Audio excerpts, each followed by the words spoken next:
Hey guys, welcome back in my another blog. तो आज है कौन सा डे है याद नहीं है डे, मतलब 12 तारीख है। बाकी आज का हम ब्लॉग शुरुआत करो। दोपहर का टाइम है, नहाए अभी जस्ट। ठंडा लग रहा था तो नहाए, अभी थोड़ा ठंडा बहुत तो आ गया। और बाकी भाई मेरा गाड़ी ख़राब हो गया तो गाड़ी बना के आए। गाड़ी बनाने दी है, अभी बनानी है, बहुत काम बाकी है उसमें। इंजन का थोड़ा ये हो गया है दिक्कत, तो बस वही बनवा रहे हैं। और बाकी अभी हम जा रहे फंड फंड फंड क्या होता है इसके बारे में हम आके बताते हैं अच्छा से कि क्या होता है, कैसे होता है। बाकी तुम लोग बने रहो और चलिए मिलते हैं फिर। हमारा घर के ऊपर दरवाजे से दिख रहा है ये जो प्लॉट है, अभी हाल ही में बिक्री हुआ है गाइस। ये सब प्लॉट जो है हाल ही में भी बिक्री हुआ है। थोड़ा बहुत लफड़ा था जिसके कारण बिक्री नहीं हो रहा था, लेकिन अभी बिक्री हो गया तो भी बनने वाला है। एक तरफ से भी सोसाइटी आगे बन जाएगा, क्योंकि पहले से खाली ज़मीन था लेकिन अभी सब लिया गया, बहुत झगड़ा उगड़ा हुआ था। तो अभी इसको लेने के बाद फिर बनेगा तो दिखेगा ही सामने से, मेरे घर के सामने से ही। बाकी वो सब जो उधर में बिल्डिंग दिख रहा है वो सब मुस्लिम एरिया हो जाता है और यहाँ तक हिंदू एरिया है। ठीक है, चलिए जा रहे हैं फंड में थोड़ा, उसके बाद मिलते हैं। तो गाइस उस टाइम हम बता रहे थे कि फ़ंड में हम जा रहे हैं। तो आप लोगों को पता है कि फ़ंड क्या होता है? हम लोग फ़ंड खेलते हैं तो उसमें ऐसा होता है कि से मतलब ग्रुप रहता है, जैसे कि से 20-30 आदमी का जितना भी रहा एक ग्रुप बनता है। और मान लेते 20 आदमी का ग्रुप बना है। अब वहाँ पे सब 5-5 हज़ार मतलब जितना का फंड रहेगा, अगर 5 हज़ार का रहा तो 5 हज़ार 20 का 20 आदमी जमा करेगा। अगर 3 हज़ार का रहा तो 3 मतलब 3 हज़ार 20 आदमी कलेक्ट कर सब सबमिट करेगा।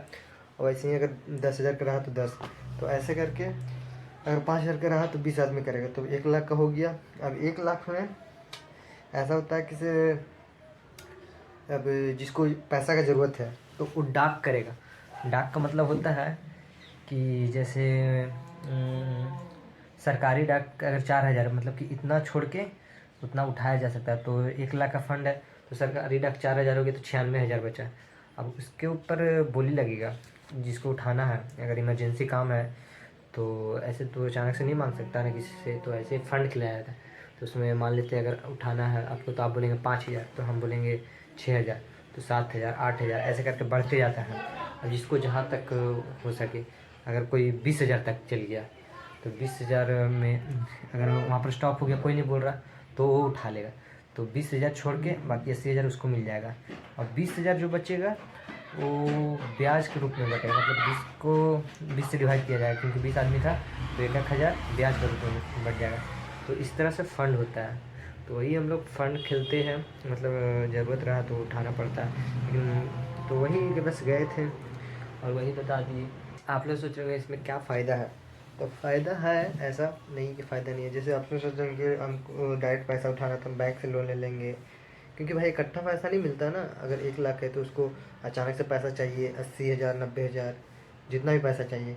तो अगर फंड उसका लगा हो तो वो जाके डाक करके उठा सकता है। लेकिन अचानक से बैंक में प्रोसेस करना पड़ेगा, फिर ईएमआई वगैरह भरना पड़ेगा। तो ईएमआई वगैरह तो यहाँ भी भरना पड़ता है, क्योंकि हर एक महीने तो भरना ही पड़ेगा आपको 5 हज़ार करके 20 महीना। तो इसमें फ़ायदा ये होता है कि जैसे आपको अब अगर अभी पैसा की ज़रूरत नहीं है तो आप सबसे लास्ट में उठाएंगे। तो अगर सबसे लास्ट में उठाएंगे, अगर सबसे लास्ट आपका फ़ंड है तो मान लेते 20वां महीना, तो उस दिन तो कोई डाक नहीं रहेगा, सिर्फ आपका बचेगा। तो पूरा का पूरा आपको 96 हज़ार मिलेगा, क्योंकि सरकारी डाक तो काटना ही पड़ेगा। तो 4 हज़ार काट के 96 हज़ार, और बाकी हर एक महीना आपको जो ब्याज मिलेगा अलग से। तो इस तरह से होता है डाक। बस जो था यही था। वीडियो इतना शूट नहीं कर पा रहे तो बस यही फ़ंड के बारे में बता दे रहे। बाकी वीडियो पसंद आया तो लाइक, सब्सक्राइब और शेयर कर देना। मिलते हैं कल नए वीडियो में, तब तक के लिए बने रहो।